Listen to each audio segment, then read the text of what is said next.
Hello, Elgin. Welcome to the April edition of Lalley in the Valley.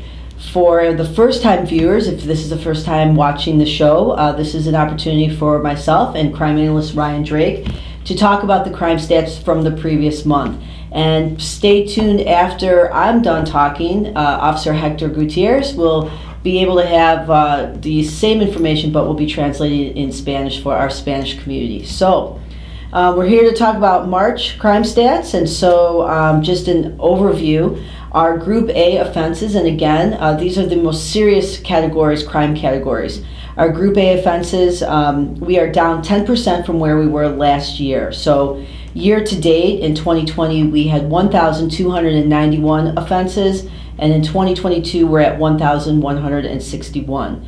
In there, we do notice some significant increases in a couple of categories, so we're going to kind of just go through that and give you some information about that. So the first one I noticed, Ryan, was the burglary to motor vehicles and the vehicle thefts. Do you want to talk a little bit about that? Sure. So for burglary to motor vehicles, at this point this year, we are up 207%. And then for our motor vehicle thefts, we're up 96%. So we're seeing a spike in recent months now. And a lot of these crimes are going to be crimes of opportunity. And the majority of these vehicles are being left unlocked. So the car doors are left open, people go in, rummage looking for cash, electronics, purses, things of that nature. And if keys are left in there as well, they can take the keys and take the vehicle as well.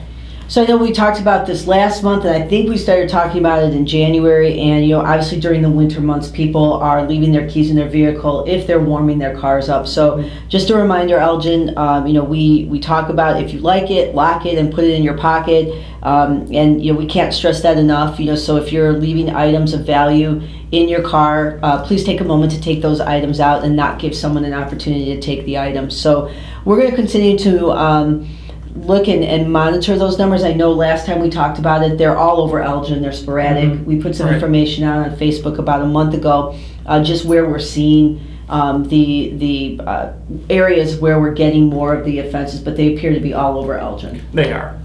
So we'll continue to give information to the community about that, but we can't stress enough, if you like it, lock it and put it in your pocket. The next category I want to talk about really that stood out, and we've been talking about this over the past couple months and even last year, are our weapon law violations. We have an increase in that category, and I want to just give a brief kind of overview of some of the cases and what's been going on. So the shooting incident that happened in the Black Hawk neighborhood, our detectives continue to investigate that incident. Any significant updates we will provide to the community when and if they become available. As with any type of shooting incident, we work with our state and local partners. We're looking through every investigative method possible, looking at the forensic avenue of each case, going back out to the neighborhoods, doing recanvases.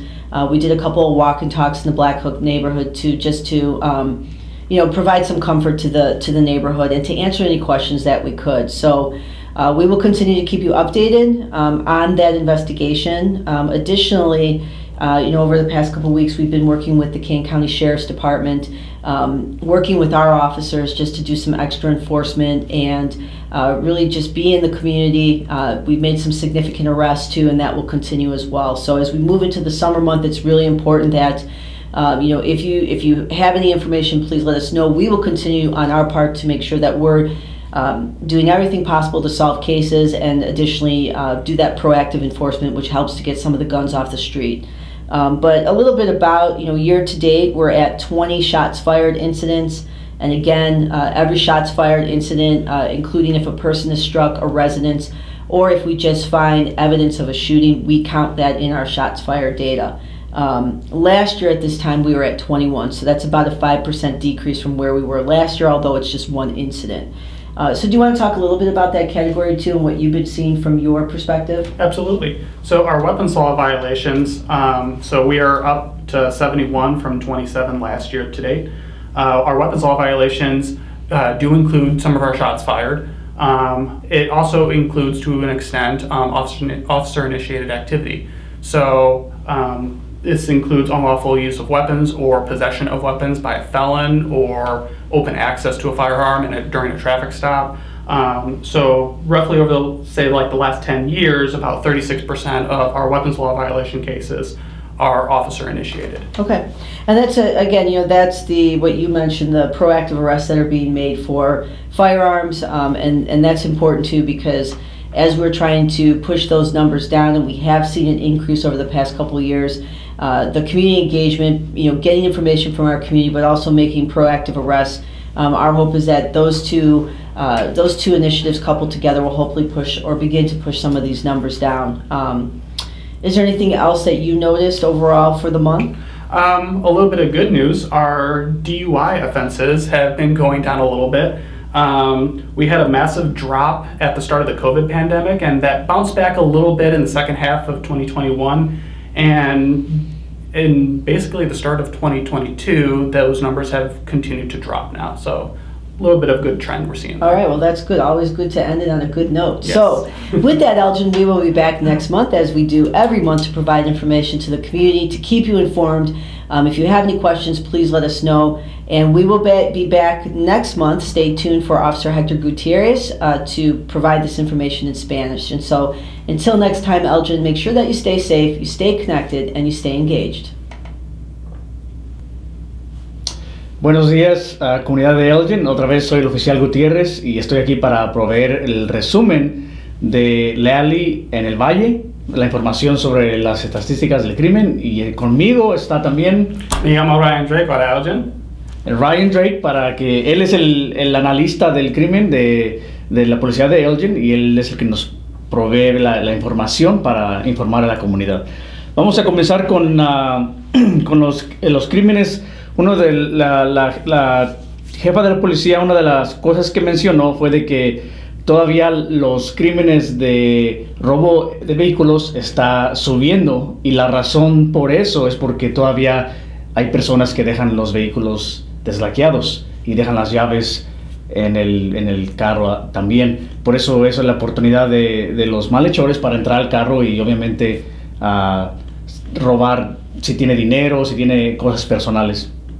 También otra cosa que queremos mencionar es de que los crímenes más graves, que son el grupo A, están a un negativo del 10%. Las violaciones de armas están, de este año comparado en este año, están a 71 violaciones, y el año pasado 27 violaciones.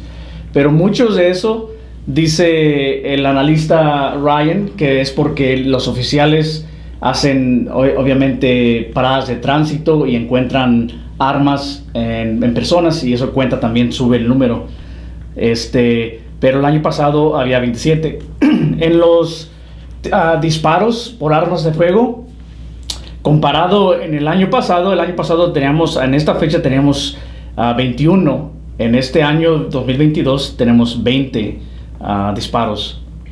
Y otra cosa también de la que la jefa de la policía habló es de que sobre el homicidio en los apartamentos del Blackhawk Apartments, eso todavía está en investigación, y los detectives están trabajando para tratar de averiguar por diferentes fuentes y trabajando con las diferentes agencias para que lleguemos a una resolución. Pero también la policía de Elgin estuvo allá hablando con los residentes de los apartamentos, hablando con los ciudadanos y asegurándoles que estamos haciendo todo lo posible para llegar a una conclusión.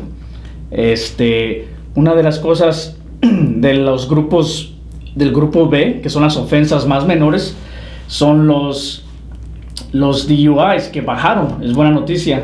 Y le voy a explicar a Ryan, los DUIs, so they went down. Can you tell us why?